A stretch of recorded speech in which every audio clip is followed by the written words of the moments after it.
আজকের সেশনে আপনাদেরকে স্বাগত জানাচ্ছি। আজকের ১২তম সেশনের প্রথম পর্বের আলোচ্য বিষয় রিলেশনশিপ মার্কেটিং, ব্র্যান্ড ও কাস্টমারদের মধ্যে সম্পর্ক। ইনস্টিটিউট অফ লার্নিং অ্যান্ড ডেভেলপমেন্টে আপনাকে স্বাগতম। আপনার দক্ষতার যাত্রাকে ত্বরান্বিত করুন আইএলডির সাথে। নিয়মিত ট্রেনিং পেতে আইএলডির ইউটিউব চ্যানেল সাবস্ক্রাইব করুন, শেয়ার করুন। আসসালামু আলাইকুম। Relationship marketing and selling session 12-এ আপনাদেরকে স্বাগত জানাচ্ছি এবং আজকের বিষয় হচ্ছে যে রিলেশনশিপ মার্কেটিং, ব্র্যান্ড এবং কাস্টমারদের মধ্যে সম্পর্ক। অর্থাৎ রিলেশনশিপ মার্কেটিং করব, কিন্তু একটা ব্র্যান্ডের সাথে কাস্টমারদের সম্পর্কটা আমরা আসলে কিভাবে তৈরি করব, এবং একজন কাস্টমারদের সাথে আমরা কিভাবে সম্পর্ক তৈরি করব, আবার ওই কাস্টমারের সাথে একটা ব্র্যান্ডের কিভাবে সম্পর্ক তৈরি করব, এই টোটাল বিষয়গুলি নিয়ে আমরা আজকে আলোচনা করব। চলুন আজকের সেশনে আমরা শুরু করি। তাহলে আজকের সেশনে প্রথমে আমরা যেটা আলোচনা করব সেটা হলো সচেতন ভোক্তা অর্থাৎ কাস্টমার। তাহলে একজন কাস্টমার যিনি খুব কনসাস, তাহলে এখনকার যুগে আসলে কাস্টমাররা অনেক বেশি কনসাস। কাস্টমার আসলে যে কোনো পারচেজ ডিসিশান তারা কিন্তু অনেক চিন্তা ভাবনা করে, অনেক বেশি অ্যানালাইসিস করে কিন্তু তারা ডিসিশানটা নেয়। তো এবং কাস্টমাররা কিন্তু প্রোডাক্টটা বিভিন্নভাবে যাচাই করে, তারা অনলাইনে বিভিন্নভাবে প্রোডাক্ট যাচাই করে, সার্ভিস সম্পর্কে জানতে চায়, ফিডব্যাক পড়ে, রিভিউ পড়ে, তারপরে তারা ডিসিশন মেক করে। সো কাস্টমাররা কিন্তু অনেক অনেক বেশি কনসাস, সেজন্য আমরা বলি সচেতন ভোক্তা। সোশ্যাল মিডিয়ার যুগে কাস্টমাররা আগের চেয়ে অনেক বেশি সচেতন, এবং এখানে বলা হচ্ছে চতুর। তো আসলে চতুর এটা পজিটিভ অর্থে বলা হচ্ছে যে কাস্টমাররা অনেক বিষয় যাচাই করে, পড়াশোনা করে কোনো একটা প্রোডাক্ট সে কেনার জন্য সিদ্ধান্ত নেয়। এবং বেশিরভাগ কাস্টমাররা কিন্তু এখন সোশ্যাল মিডিয়ার যুগে এরকম, তারা অনেক বেশি সচেতন। তো এটা আসলে আমরা এটাকে অনেক বেশি গুরুত্ব দিচ্ছি যে সচেতন, কাস্টমাররা অনেক বেশি সচেতন। সেকেন্ড থিং, কাস্টমার কিভাবে সিদ্ধান্ত নেয়? কাস্টমাররা বিভিন্ন রিভিউ পড়ে, ভিডিও দেখে প্রোডাক্ট সম্পর্কে সিদ্ধান্ত নেয়, প্রোডাক্টটি কেনার সিদ্ধান্ত নেয়। তাহলে কাস্টমার কোনো একটা প্রোডাক্ট পছন্দ করলো, সাথে সাথে কিন্তু সে প্রোডাক্টটা কিনবে না, সে প্রোডাক্টটার সম্পর্কে রিভিউ পড়ে নেয় অনলাইনে, অথবা সেই কাস্টমারের ভিডিও রিভিউ দেখে, যে তাহলে আপনার ভিডিওতে যেসব রিভিউ পাওয়া যায় সেই রিভিউগুলি সে দেখে সিদ্ধান্ত নেয়, অথবা সে রিভিউ পড়ে সিদ্ধান্ত নেয়, অথবা কাস্টমার ওই প্রোডাক্টের ফিচার, বেনিফিট, অ্যাডভান্টেজগুলি ভালোভাবে যাচাই করে। ওকে, তাহলে এখনকার কাস্টমাররা কিন্তু অনেক বেশি সচেতন, এবং তারা কোনো প্রোডাক্ট কিংবা সার্ভিস ক্রয়ের আগে তারা খুব ভালোভাবে যাচাই বাছাই করে, পড়াশোনা করে তারপরে তারা ডিসিশান নেয়। ওকে, তো এই বিষয়টা কিন্তু আমরা আজকের সেশনে প্রথমে জেনে গেলাম যে আমাদের কাস্টমার বিহেভিয়ারটা কেমন। আমরা দেখলাম যে আমাদের কাস্টমার বিহেভিয়ার, তারা অনেক বেশি সচেতন এবং তারা অনেক বেশি এডুকেটেড, তারা অনেক কিছু অ্যানালাইসিস করতে পারে এবং অ্যানালাইসিস করে তারা সিদ্ধান্ত নেয়। তাহলে সেশন 12-এ আজকের সেশনে আমরা এই বিষয়টাকে গুরুত্ব দিলাম যে আমাদের কাস্টমার এখন অনেক বেশি সচেতন। সো সচেতন কাস্টমারদেরকে সার্ভিস দেওয়ার ক্ষেত্রে, সচেতন কাস্টমারের সাথে রিলেশনশিপ তৈরি করতে হলে আমাদেরকে অনেক বেশি অনেক সচেতন হতে হবে, আমাদেরকে সতর্ক হতে হবে। সেটা আমরা আলোচনা করব পরবর্তী স্লাইডে। ওকে, এখন ব্র্যান্ডিংয়ের গুরুত্ব। সো আপনি আমাদের কাস্টমার যেহেতু সচেতন, সো আপনি ব্র্যান্ডিং করবেন, টার্গেট কাস্টমাররা খুব বেশি সচেতন, তাহলে কী করা উচিত? আমরা দেখি যে আসলে ব্র্যান্ডিং করাটা কতটুকু গুরুত্বপূর্ণ। ওকে, শুধু প্রোডাক্ট বিক্রির লক্ষ্যমাত্রা না নিয়ে ব্র্যান্ডিং করতে হবে। তাহলে আপনার প্রোডাক্ট আছে কিন্তু সার্ভিস আছে, এখন আপনার উদ্দেশ্য হলো প্রোডাক্ট বিক্রি করবেন, সার্ভিস বিক্রি করবেন, সেল ডেভেলপমেন্ট করবেন। তাহলে যারা শুধুমাত্র প্রোডাক্ট বিক্রির উদ্দেশ্য নিয়ে মার্কেটিং করতে চান, অথবা সার্ভিসের বিক্রি বাড়াবেন, বিক্রির উদ্দেশ্যে সার্ভিসটাকে নিয়ে কাজ করতে চান, মার্কেটিং করতে চান, তারা ভুল করবেন। আপনাদেরকে লং টার্মের চিন্তা করতে হবে, দীর্ঘমেয়াদী সাকসেস এনশিওর করার জন্য অবশ্যই অবশ্যই ব্র্যান্ডিংটা ভালোভাবে করতে হবে।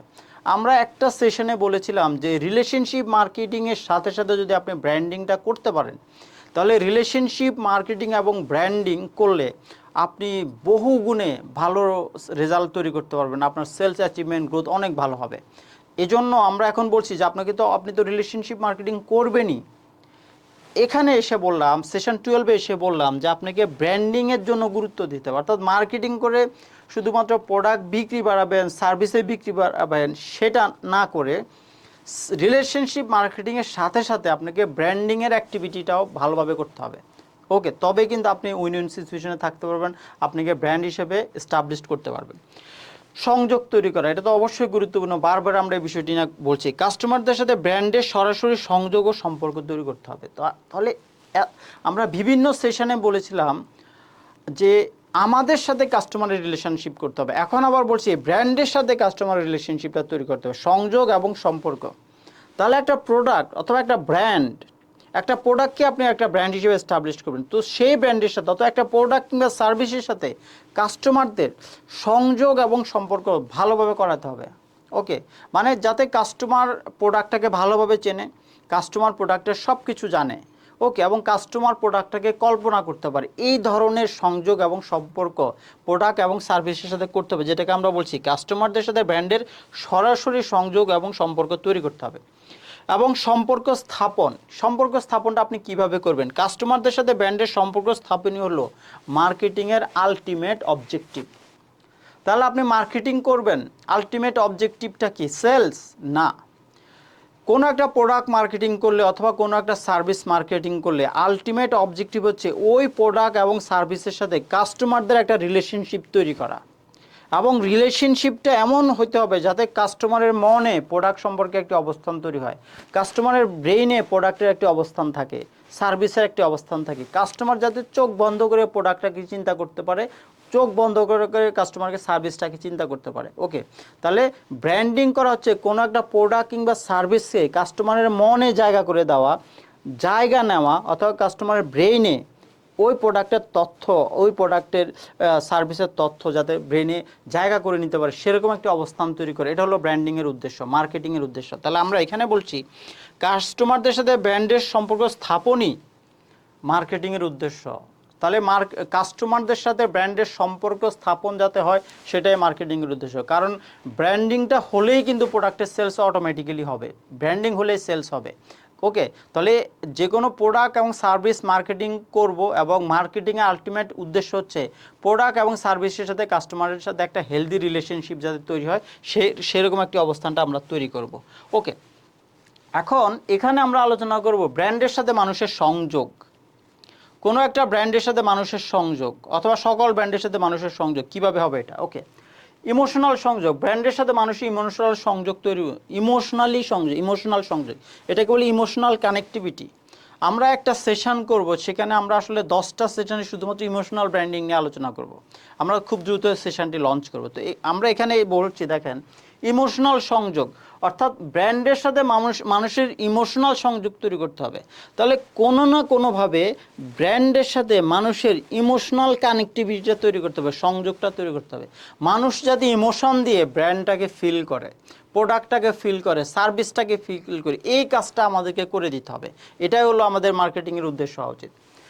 মানবিক চাহিদা, ওকে, তাহলে ব্র্যান্ড যাতে মানুষের মানবিক চাহিদা পূরণ করে সেই বিষয়ে গুরুত্ব দিতে হবে। অর্থাৎ ব্র্যান্ডের অ্যাক্টিভিটির মাধ্যমে মানুষের যাতে কোনো নিড পূরণ হয়, মানুষের যাতে কোনো প্রবলেম সলভ হয়, সেই কাজটা আমাদেরকে করতে হবে। সেটা কেন বলা হচ্ছে? মানুষের মানবিক চাহিদা, মানুষের চাহিদা পূরণ করবে ব্র্যান্ড। ওকে, মানুষের প্রবলেম সলভ করবে ব্র্যান্ড। এবং ব্র্যান্ডের সৌজন্যে যে কোনো জনকল্যাণমূলক কাজ, সেটা হলো ওয়েলফেয়ার অ্যাক্টিভিটি, যেটাকে আমরা বলি CSR activity, corporate social activity. তাহলে যে কোনো কর্পোরেট সোশ্যাল অ্যাক্টিভিটি করতে হবে কোনো একটা ব্র্যান্ডের সাহায্যে।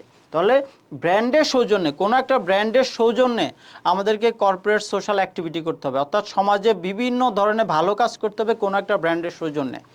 তাহলে এটা হল, এইভাবেই কিন্তু ব্র্যান্ডের সাথে মানুষের সংযোগ সম্পর্ক তৈরি হয়। যেমন কোকাকোলা একটা বিগ ব্র্যান্ড, তাহলে কোকাকোলার সাথে প্রত্যেকটা মানুষের কিন্তু একটা সংযোগ তৈরি হয়েছে। কেন? আমরা যখন খুব গরম ফিল করি অথবা আমরা যখন খুব ক্লান্ত থাকি, তখন আমরা মানে এক গ্লাস কোকাকোলা স্বাদ নেওয়ার চেষ্টা করি, সেটা আমাদের প্রাণ জুড়ায় অথবা তৃষ্ণা মেটায়, এরকম একটা ফিলিং। তাহলে এটা একটা উদাহরণ। অথবা আমরা যদি লাক্স সাবানের কথা বলি, তাহলে লাক্স সাবান একটা বিউটি সোপ, সেটা মানুষ ইউজ করে কেন? বডি ক্লিনিং করার জন্য অথবা বিউটিফিকেশনের জন্য। এভাবে আমরা চিন্তা করি। ওকে, তাহলে ব্র্যান্ডের সাথে কিন্তু মানুষের সংযোগ করতে হবে, ইমোশনাল সংযোগ ব্র্যান্ডের সাথে মানুষের, এবং ব্র্যান্ড মানুষের যে কোনো নিড পূরণ করবে অথবা প্রবলেম সলভ করবে, এবং ব্র্যান্ডের সৌজন্যে যে কোনো ধরনের জনকল্যাণমূলক কাজ হবে। এভাবেই কিন্তু ব্র্যান্ডের সাথে মানুষের সংযোগ এবং সম্পর্কটা তৈরি হবে। এবং ব্র্যান্ডিংয়ের ক্ষেত্রে মার্কেটিংয়ের ক্ষেত্রে অথেন্টিক হতে হবে, কোনো ফেক বিষয় এখানে স্থান পাবে না, কোনো ডিসঅনেস্ট অ্যাক্টিভিটি এখানে স্থান পাবে না, 100% অথেন্টিক অ্যাক্টিভিটি এখানে করতে হবে, সততাকে মূল্যায়ন করতে হবে, এখানে সত্যবাদী হতে হবে। তাহলে সত্য মার্কেটিংয়ের কোনো বিষয় মিথ্যার আশ্রয় নেওয়া যাবে না। তাহলে আপনি মার্কেটিং করবেন কোনো ফেক ইনফরমেশন বলে, কোনো ফেক ফিচার তুলে ধরে, কোনো ফেক তথ্য দিয়ে, কোনো মিসলিডিং ইনফরমেশন শেয়ার করে আপনাকে মার্কেটিং করা যাবে না। মার্কেটিং করার ক্ষেত্রে ব্র্যান্ড মেসেজ যেটা হবে সেটা 100% অথেন্টিক, ব্র্যান্ডের ফিচার হবে 100% অথেন্টিক, ব্র্যান্ডের যে বেনিফিট হবে সেটা 100% অথেন্টিক। ওকে, তাহলে এইভাবে আপনাকে, এবং কোয়ালিটি, মার্কেটিং করতে হলে কোয়ালিটিকে গুরুত্ব দিতে হবে। আপনি যে প্রোডাক্ট যে সার্ভিস নিয়ে আপনি মার্কেটিং হবে সেটার কোয়ালিটি শতভাগ হইতে হবে, শতভাগ, এবং সার্ভিস হতে হবে এক্সিলেন্ট। ওকে, এভাবে আপনাকে চিন্তা করতে হবে। এবং স্বচ্ছতা, কাস্টমারদের সাথে স্বচ্ছতা একদমই কাস্টমারদের সাথে ক্লিয়ার ইফেক্টিভ কমিউনিকেশন করতে হবে, এবং অথেন্টিক ব্র্যান্ড ভ্যালু অফার করতে হবে, যেটা আসলে প্রত্যেকটা কাস্টমারের জন্য খুব গুরুত্বপূর্ণ। তো সেটা আমরা বলেছি স্বচ্ছতা বজায় রেখে খুব কার্যকর ক্লিয়ার কমিউনিকেশন করতে হবে।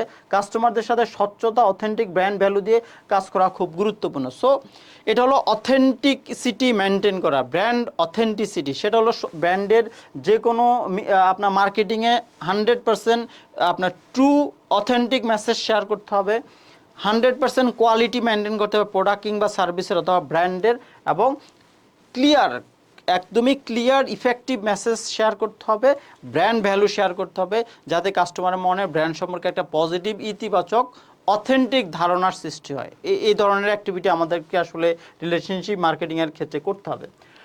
এবং স্টোরি টেলিং অ্যাক্টিভিটি, আপনি ব্র্যান্ডিং করবেন, সো আপনাকে অনেক কিছু স্টোরির মাধ্যমে আপনাকে কাস্টমারের সামনে উপস্থাপন করতে হবে। সেটা হলো গল্প বলার মাধ্যমে সংযোগ তৈরি করা, আপনাকে গল্পের মাধ্যমে কাস্টমারের সাথে ব্র্যান্ডের, প্রোডাক্টের কিংবা সার্ভিসের সংযোগটা তৈরি করতে হবে। সো গল্প বলা, মানুষ ব্র্যান্ড সম্পর্কিত বিভিন্ন গল্প শুনতে চায়। মানুষ আসলে খুব সায়েন্টিফিক কোনো তথ্য, খুব দুর্ভেদ্য কোনো ইংলিশ, কোনো তথ্য বাংলা এটা শুনতে চায় না, মানুষ চায় একটা গল্প।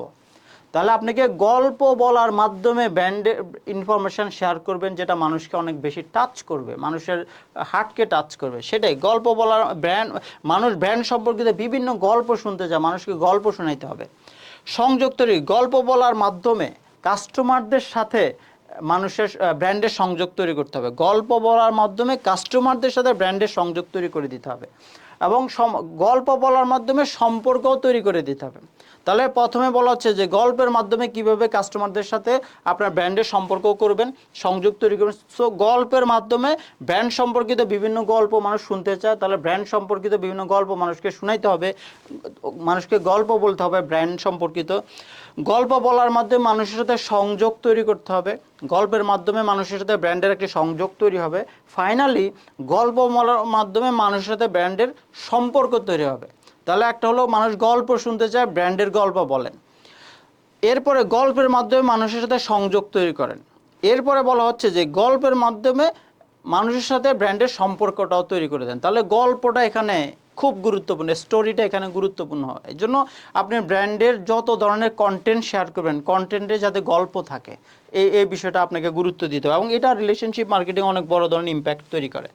এখন সোশ্যালি কানেক্টেড আপনার কিভাবে করবেন একটা ব্র্যান্ডকে, সোশ্যাল মিডিয়ার মাধ্যমে কাস্টমারদের সাথে কানেক্টেড কিভাবে করবেন। সোশ্যাল মিডিয়া ব্যবহার করে ব্র্যান্ড সম্পর্কিত স্টোরি শেয়ার করবেন। তাহলে সোশ্যাল মিডিয়ায় আমরা বলি ফেসবুক, লিঙ্কডইন, ইনস্টাগ্রাম, এই মিডিয়াগুলিতে, ইউটিউবে, তাহলে ব্র্যান্ড সম্পর্কিত বিভিন্ন ধরনের স্টোরি আপনি সোশ্যাল মিডিয়াতে শেয়ার করতে পারেন, কন্টেন্ট, ভিডিও মার্কেটিং করতে পারেন। ওকে, তাহলে মানুষের সাথে ব্র্যান্ডের সম্পর্কটা এভাবে তৈরি হবে। ফিডব্যাক, কাস্টমারদের বিভিন্ন প্রশ্নের ফিডব্যাক নিয়ে, কোন একটা কন্টেন্ট শেয়ার করলেন সেই কন্টেন্টের ফিডব্যাকটা নিতে হবে। ওকে, ফিডব্যাকটা নিতে হবে নিয়মিত, এবং কাস্টমারদের সঙ্গে সম্পর্ক তৈরির যে ধারাবাহিকতা, এই ধারাবাহিকতাও আপনাকে বজায় রাখতে হবে। এটা ধারাবাহিকভাবে করে যেতে হবে।